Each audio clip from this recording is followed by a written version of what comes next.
मुश्किलात और जितनी ज्यादा मार खाई होगी उतना ही प्रैक्टिकल लाइफ में काम आएंगी। डेफिनेट सी बात है, बहुत से लोग अपनी लाइफ की टेंशन और अपने स्ट्रेस और अपने प्रॉब्लम्स, और भाई मैं आपको वन लाइनर कह रहा हूँ, तकलीफ आ रही है, प्रॉब्लम आ रही है, टेंशन आ रही है, स्ट्रेस आ रहा है, मसाइल आ रहे हैं, दिल जवाब दे रहा है, चीजें सही हो रही है, ये सब कमाई है आपकी, दौलत है दुनिया की सबसे बड़ी। ये प्रॉब्लम्स बहुत बड़ी दौलत है आपकी, ये जो आप कमा रहे हैं, ये एक्सपीरियंस है, ये आपके सामने तकलीफें बोल रही हैं। आपके आगे शेख आतिफ की जिंदगी की तकलीफें वो दर्द बोलता है, जिसने जिंदगी के अंदर ये अल्लाह की ब्लेसिंग होती है कि अल्लाह ताला किसी इंसान को ना फंसाता है उस मसले के अंदर। हालांकि रहमत भी है कि अल्लाह निकालता है, अल्लाह से आफियत ही मांगनी चाहिए, अल्लाह से दूसरे रास्ते पे जाने की नहीं दुआ करनी चाहिए। लेकिन अगर कोई फंसा हुआ है, problems, tensions, there are chance for you to understand कि भाई मसला आ गया, आप पे ट्रबल शूटिंग का हुनर खोल दिया अल्लाह ने। इसलिए बार बार अच्छा रवैया रखने के बावजूद सामने वाले रवैये तो सूरत में क्या किया जाए, बार बार अच्छा रवैया ना रखने के ऊपर थोड़ा सा जरा उसको घी टेढ़ी उंगली से निकालने की कोशिश करें। हर जगह अच्छा रवैया जो है ना वो मुजरे सेहत हो जाए। अच्छा कहीं अच्छा रवैया ही वो टेढ़ा रवैया हो, तो उसके अंदर भी बहुत तदर्रुज है, बहुत से स्टेशन हैं। कहीं पर बातचीत कम की जाए, कहीं पे एहसास दिलाया जाए, कहीं पे खामोशियां अपनाई जाए, कहीं पर थोड़ा सा पुश बैक कर लिया जाए अपने आप को, कहीं पे थोड़ी सी नाराजगी का इजहार से थोड़ा डिस्टेंस किया जाए, थोड़ा पीछे हटा जाए, हंसी मजाक थोड़ा कम किया जाए, रिजर्व किया जाए। ये स्टेजेस होती हैं जिसके बाद अगले को, अगर अगला रिश्ता चाहता है तो वो समझ जाए। अगर अगला रिश्ता ही नहीं चाहता या रिश्ते में इतनी डोमिनेशन है उसकी कि वो कहता है कि मैं हल्की सी भी फ्लक्चुएशन आपके एटीट्यूड की बर्दाश्त नहीं करूंगा, भाईजान फिर ये रिश्ते की बुनियादी गलत है। मगर अगर वो रहम के रिश्ते हैं, खूनी रिश्ते हैं, तो भाईजान फिर उसको वहां तक रखें कि वो आपको हर्ट ना करें, आप उनको हर्ट ना करें। सलाम दुआ खराब कता रहमी नहीं होनी चाहिए आपकी किसी लिहाज से भी। फिक्र के अंदाज फिक्र कैसे अता कीजिए, फिक्र को अंदाजे फिक्र कैसे अता कीजिए, फिक्र को अंदाजे फिक्र कैसे अदा कीजिए, अपने आप को कैसे पहचाने, कैसे मिले अपने आप से। मेरे भाई बहुत लेजी तबीयत का इंसान हूँ, क्या इसका कोई हल है? देखिए इंसान के अंदर जो लेजीनेस है, जो कमजोरी है कि वो लेजी है, या वो गैर मुस्लिम, इसका भी जवाब साथ में देता हूँ। मुस्तकिल मिजाजी के सवाल हर लाइफ में आता है, आज भी कर देता हूँ कि इंसान जो है कहता है कि जी मैं कंसिस्टेंट नहीं हूँ, मैं मुस्तकिल मिजाज। ये सब का मसला इससे है कि आपकी नजरियात और सोच के अंदर आपका विजन बड़ा नहीं, आपकी सेल्फ एस्टीम बड़ी नहीं है, आपकी मंजिल की हैसियत नहीं है, आपका मकसद आपके खून के अंदर नहीं उतरा हुआ, आप अपने मकाम को जहाँ बैठे हैं उसमें स्टक अप हुए हैं, आप अपनी उस तजलील और तहकीर को कबूल कर चुके हैं, आप अपने आप को मुस्तहिक समझते हैं कि आप उसी हालत के अंदर हैं जिसमें आप बैठे हैं। आप उस वतन में जाने की बात नहीं करते, मेंटल वतन के अंदर जहां पर आपको वो मकाम, वो इज्जत और वो शर्फ मिलेगा आपको, आप मानते ही नहीं उस चीज को।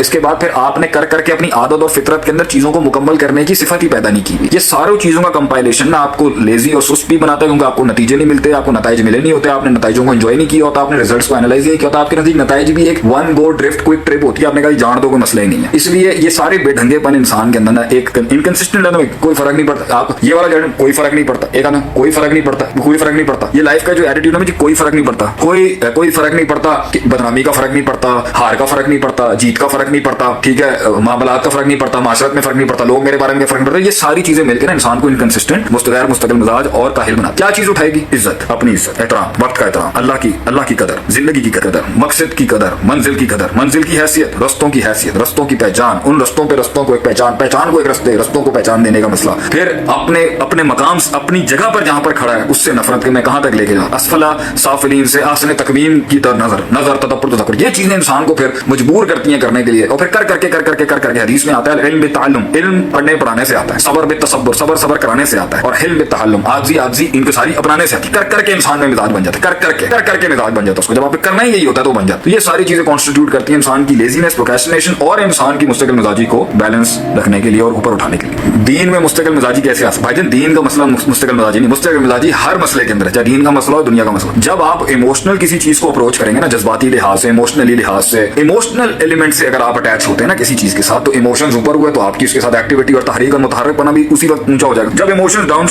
डाउनवर्ड उसमें नोशन में होंगे, आप भी नीचे बैठ जाएंगे बिल्कुल। इसलिए अपने अंदर प्रिंसिपल्स पैदा करें, परसेप्शंस पैदा करें, नजरियात और अकीदे पैदा करें कि भाई ये काम जज्बातों को बड़ा अच्छा लगा, उम्मीद बड़ी बन गई उससे, होपफुल बड़ा हुआ मैं उससे, या मैं होपलेस बहुत हुआ उससे। ना ऑफ हो इमोशनली, ना ऑन हो इमोशनली। ऑन भी हो तो परसेप्शनली और प्रिंसिपली और नजरियात के लिहाज से हो कि भाई ये काम इसलिए करूं कि हकाइक ये कहते हैं, दलाइल ये कहते हैं, सोच ये कहती है, मुशाहिदा ये कहता है, फैक्ट्स ये कहते हैं कि ये काम ऐसे ही करने का है, ये चीज ऐसे ही सोचने की है, ये मामला ऐसे ही निपटाने का है। तो जब ये चीजें आपके अंदर आएंगी तो तब आपके अंदर प्रिंसिपल ड्राइव आएगी। इमोशनल ड्राइव वहां यूज करते हैं जब वसाइल ही कुछ नहीं होते, जब परसेप्शन थक जाता है मैथमेटिक्स कर करके, तब इमोशंस का तड़का लगाया जाता है वहां पर, इमोशन अपने आप को ट्रिगर करने के लिए। जो आपसे सल्लल्लाहु अलैहि वसल्लम ने जंगे बदर में भी कहा, कौन चाहेगा मेरे आंख कान हाथ कट जाए अल्लाह की राह में, मगर वो 24 घंटे तो इस मिजाज के अंदर नहीं थे वो मक्के मदीने के अंदर, क्योंकि प्रिंसिपल ही उनका, वो अपने बिलीफ में प्रिंसिपल थे। आमनतु बिल्लाहि व मलाइकतिही व कुतुबिही व क़दरिही खैरि शर्रि मिनल बासी बाद मौत। वो अपनी तौहीद को उस शिर्क के मुकाबले में प्रिंसिपल ड्राइव थी, उनको पता था भाई ये है, ये हक है, ये सच है, इसी को हमने कामिल करना है, इसी को हमने पहुंचाना है जहां तक पहुंचाना है, और खुद को भी इसके साथ पहुंचाना है। वो इमोशनली अटैच भी थे उसके साथ, मगर प्रिंसिपली भी बहुत अटैच थे। तो अपने अंदर प्रिंसिपल ड्राइव्स पैदा करें, इमोशनल ड्राइव्स ना पैदा करें। इमोशन नीचे होंगे, आपकी तहरीक मर जाएगी آپ کے اندر سے, آپ کا ڈرائیو مر جائے گا آگے سے. ہاں جی,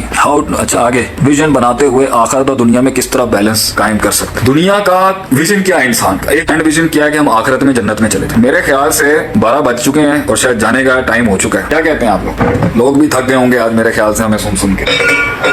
گرینڈ ویژن زندگی کا کیا ہے؟ ویژن کو 2 حصوں میں ڈیوائڈ کر. ایک ہے آپ کا گرینڈ ویژن. وہ گرینڈ ویژن یہ ہے کہ فمن زحزح عن النار وادخل الجنہ فقط, جنت میں داخل ہو گیا وہ فاز عربی میں فوز کہتے ہیں کامیابی. وما خلقت الجن والانس الا لیعبدون, انسان کی تخلیق ہوئی ہے کہ وہ اللہ کی عبادت کرے, اللہ کو بڑا مانتے ہوئے, مستحق مانتے ہوئے, حق پر مانتے ہوئے, تعظیماً بڑا مانتے ہوئے, اپنے آپ کو اللہ کے آگے سپورٹ کرتے, اللہ کو بڑا مانتے. ہر چیز اللہ سے ہے اور اس کی ذات سے غیر سے کوئی چیز نہیں, صرف اللہ ہے. یہ ہے گرینڈ ویژن. وما خلقت الجن والانس الا لیعبدون فمن زحزح عن النار وادخل الجنہ فقد فاز اولئک علی ھدی من ربہم واولئک هم المفلحون الذین یؤمنون بالغیب ویقیمون الصلاۃ ومما رزقناہم ينفقون. یہ گرینڈ ویژن. اب اس گرینڈ ویژن کو اپنے اندر اتارا جائے اور اس کے اندر جو عبادات ہیں, جو اس کا عبادات اور اسپرچول ایلیمنٹ ہے وہ بھی اس گرینڈ ویژن کے ساتھ ہی ہوگا. مطلب تزکیہ نفس, ذکر اذکار, اللہ کی یاد, اللہ سے جڑنا, نمازیں پڑھنا, اس میں جو ہے وہ اللہ کے لیے رونا, جنت کی تڑپ, جہنم کا ڈر, دعائیں اور پھر حقوق وغیرہ سارے. دوسرا پارٹ میں بعد میں لے کے آؤں گا, پہلے یہ میں اسپرچول پارٹ لے کے آؤں. گرینڈ ویژن بن گیا تو اس کے ساتھ آپ کا ایک اسپرچول ویژن بھی بن گیا آگے سے لائف کا, کہ روح نے اصل میں سکون اور قرار کہاں پانا ہے. اب اس کے اندر دوسرا ایلیمنٹ یہ ہے آپ کا, اس کے نیچے پھر چھوٹے چھوٹے ویژن بنیں گے جو کریئر ریلیٹڈ بھی ہوں گے, پروفیشن ریلیٹڈ بھی ہوں گے,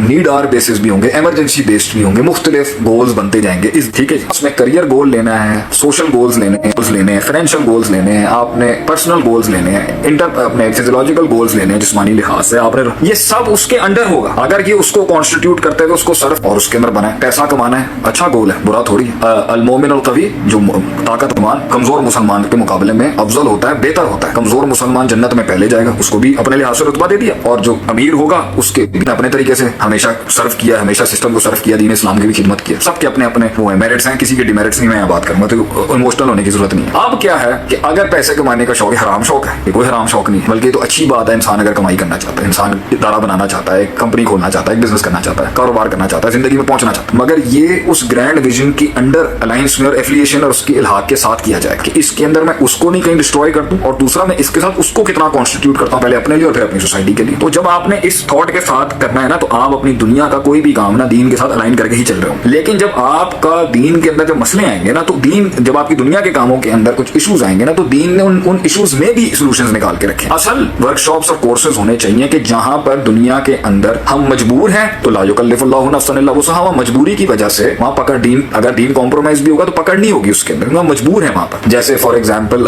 جو ہے اگر اس کے اوپر تصویریں لی جاتی ہیں اور اس طرح کا معاملہ ہوتا ہے, تو اس کے اوپر اگر ایک انسان نہیں کھنچواتا تصویریں, اور عورت اپنی تصویر حجاب نہیں خراب کرتی اس کے اندر معاملے اس لحاظ سے, تو یہاں پر کیونکہ اب یہ آج کے تو اس پر نہیں پکڑ ہوگی اگر انسان کوئی کرواتا ہے اس کو اپنے اندر. جو تقوی کے لحاظ سے نہیں کروانا چاہتا وہ ایک علیحدہ مسئلہ ہے, مگر ابھی کیونکہ اسٹیٹ نے ہر آدمی کو, آج کے دور کی یہ مجبوریاں بن چکی ہیں جس کو ہم پہ اس کا سوال نہیں ہوگا بنانے والے, جن کے یہ لاز ہیں ان سے جو اس کی حکمتیں ہیں اس کے لحاظ سے, جو اس کے بینیفٹس اور اس کے کونزوں کے لحاظ سے اللہ کے ہاں ان کی سوال جواب ہوں گے. اور جو بھی اللہ تعالیٰ ان کو بھی بخشے اگر ان سے کوئی غلطی ہو چکی ہے, اگر حکومت سے بھی کسی جگہ پر غلطی ہوتی ہے تو ان کے لیے دعا کرتے ہیں, ان کے اوپر عذابوں کی دعا نہیں کرتے, اللہ حفاظت رکھے ان کی.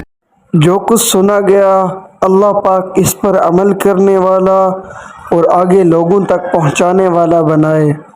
مزید اصلاحی بیانات کے لیے ہمارا یوٹیوب چینل شیخ عاطف ریمائنڈر کو سبسکرائب کریں اور ویڈیو کو لائک کریں. جزاک اللہ خیر.